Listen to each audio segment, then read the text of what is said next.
Perkenalkan, kami dari kelompok 3. Saya Mimirna, saya Sri Hikmah, Saya Alvina. saya Reskia Zahra, Saya Winnie Aulia. saya Indra Permatasari, saya Alfi Syahrar. Kali ini kami akan membahas materi mengenai surat lamaran pekerjaan guna memenuhi tugas mata pelajaran Bahasa Indonesia yang telah diberikan oleh Ibu Rosmawati SPD. Untuk itu simak video ini dan Selamat menyaksikan!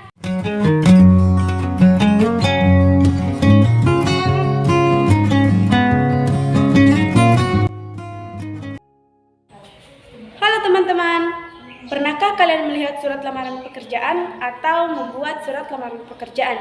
Nah, apa sih itu surat lamaran pekerjaan?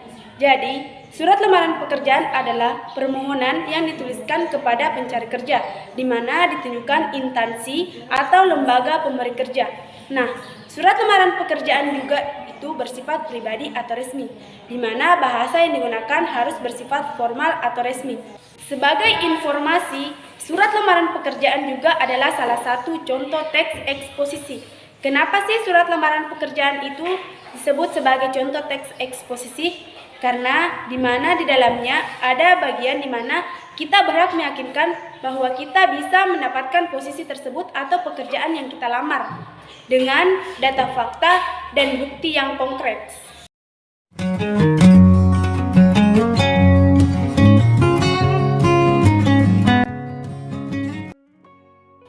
Nah, surat lamaran pekerjaan juga memiliki fungsi.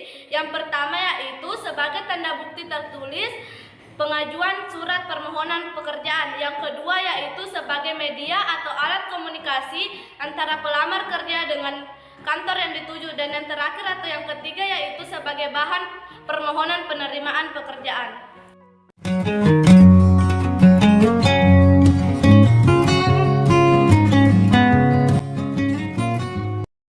Jenis-jenis surat lamaran pekerjaan. Nah, surat lamaran pekerjaan dapat dibedakan menjadi beberapa jenis.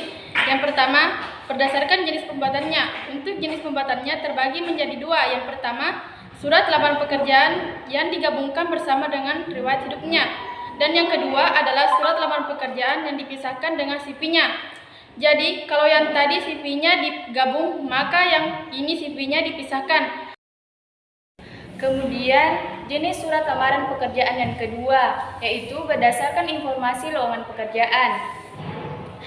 Nah, jenis surat ini terbagi menjadi 4. Yang pertama, surat lamaran pekerjaan berdasarkan media cetak. Yang kedua, surat lamaran pekerjaan berdasarkan media audio atau radio. Yang ketiga, ada surat lamaran pekerjaan berdasarkan dari informasi dari orang lain. Dan yang terakhir, surat lamaran pekerjaan inisiatif sendiri.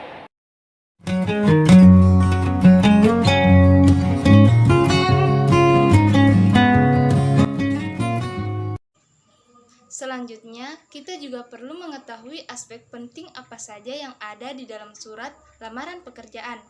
Nah, aspek-aspek pentingnya itu disebut juga sebagai strukturnya.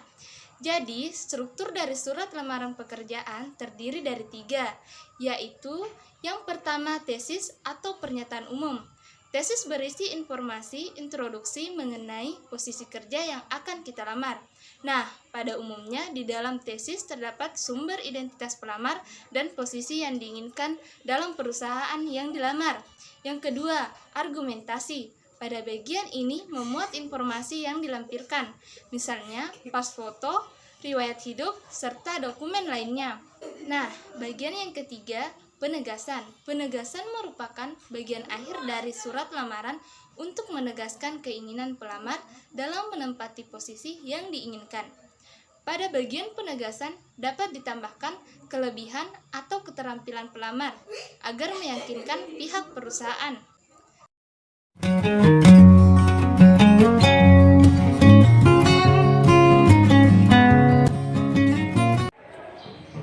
Nah, kalau tadi kita sudah membahas mengenai pengertian, fungsi, jenis-jenis, dan struktur dari surat lamaran pekerjaan.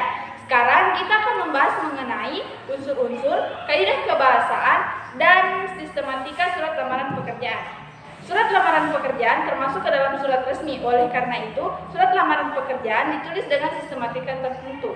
Adapun sistematika surat lamaran pekerjaan terbagi menjadi 3 bagian, yaitu yang pertama, kepala surat, badan surat, dan kaki surat.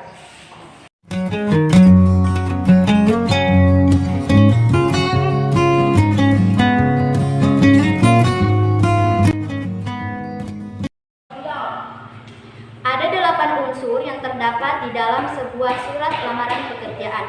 Yang pertama adalah tempat dan tanggal surat.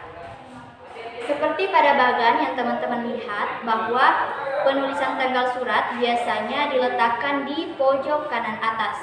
Nah, tanggal surat ini terdiri dari kota tempat kita menuliskan surat dan tanggalnya. Selain itu, di dalam penulisan tanggal surat harus sesuai dengan EYD, di mana penulisan kota diawali dengan huruf kapital, kemudian diikuti dengan tanda koma. Setelah itu, tanggal suratnya dan bulan yang diawali dengan huruf kapital serta tahunnya. Unsur yang kedua adalah lampiran. Lampiran merupakan berkas-berkas apa saja yang kita ikut sertakan di dalam surat lamaran pekerjaan. Nah, kata lampiran tidak boleh disingkat menjadi lam, tetapi harus ditulis dengan lampiran. Kemudian pada bagian lampiran kita menuliskannya dengan huruf. Misalnya lampirannya ada 3 lembar, maka kita harus menuliskannya dengan huruf, bukan dengan angka. Unsur yang ketiga adalah hal atau perihal. Hal atau perihal merupakan judul surat. Nah, karena surat kita adalah surat lamaran pekerjaan, maka yang perlu kita cantumkan atau yang perlu kita tulis di dalam lampiran ini adalah lamaran pekerjaan.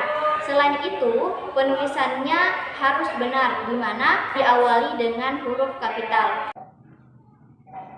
Unsur yang keempat adalah alamat surat.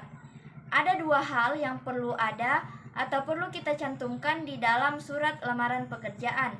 Yang pertama adalah pihak siapa yang akan kita tujukan surat lamaran kita.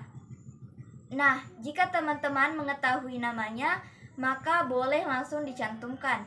Namun, jika tidak tahu, maka hal yang perlu kita tuliskan adalah posisinya saja, seperti manajer, pimpinan, kepala sekolah, dan lain-lain.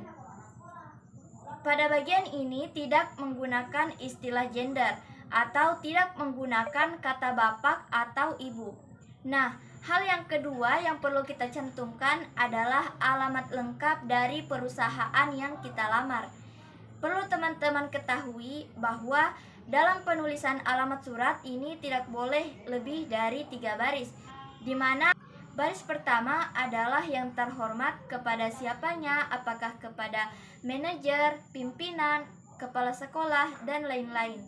Baris kedua adalah alamat lengkap dari perusahaan yang kita lamar, dan baris ketiga adalah kota dari alamat tersebut. Oke, unsur yang kelima yaitu salam pembuka. Ingat ya teman-teman bahwa penulisannya itu di setiap kata menggunakan huruf kapital lalu diikuti dengan tanda koma. Misalnya dengan hormat. Jadi huruf D-nya itu menggunakan huruf kapital dan huruf H-nya juga menggunakan huruf kapital lalu diikuti dengan tanda koma. Nah, unsur yang keenam yaitu isi surat.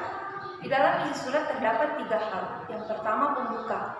Untuk bagian pembuka, kita harus menuliskan dari mana informasi tersebut kita dapatkan, entah itu dari iklan atau media sosial dan lain-lain. Kemudian kita tuliskan juga posisi apa yang akan kita lamar atau posisi apa yang kita inginkan, dan juga terdapat kata-kata posisi yang akan kita lamar. Nah, hal yang kedua yaitu isi surat. Di sini kita menuliskan hal-hal yang perlu perusahaan tersebut ketahui tentang diri kita. Misalnya, kita berpengalaman di bidang apa, pada posisi apa, dan lain-lain sebagainya.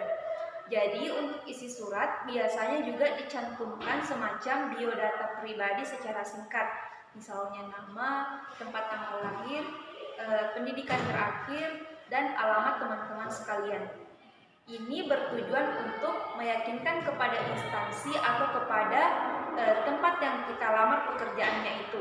Untuk ini loh, bahwa kita itu memang berhak dan berkualifikasi dalam melamar pekerjaan tersebut. Nah, hal yang ketiga yaitu penutup. Pada bagian ini berisi tentang antusiasme kita sebagai pelamar pekerjaan terhadap pekerjaan tersebut. Contohnya, teman-teman bisa melihat pada bagian di samping ini. Unsur yang ketujuh yaitu salam penutup.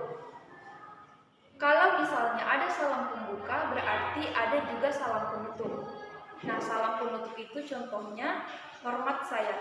Ingat ya teman-teman bahwa penulisan di setiap kalimat itu menggunakan huruf kapital dan diikuti oleh tanda koma.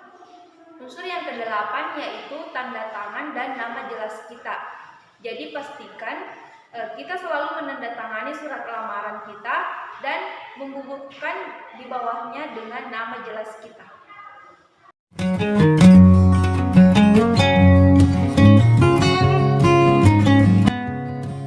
Ada beberapa unsur yang harus kita perhatikan dalam penulisan surat lamaran pekerjaan.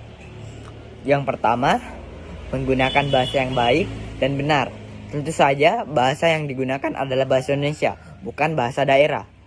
2. Menggunakan kata-kata yang sopan. Jadi ketika membuat surat lamaran pekerjaan, otomatis kita harus memberikan kata-kata yang sopan. Yang ketiga, menggunakan kata pengantar yang jelas, singkat, dan padat dan informatif. Yang keempat, tulisannya bersih, rapi, mudah dibaca, dan sesuai dengan ejaan yang benar. Yang kelima, kebenaran dan keefektifan struktur kalimat. Yang keenam, kepaduan paragraf. Yang ketujuh, ketetapan penggunaan ejaan dan tanda baca.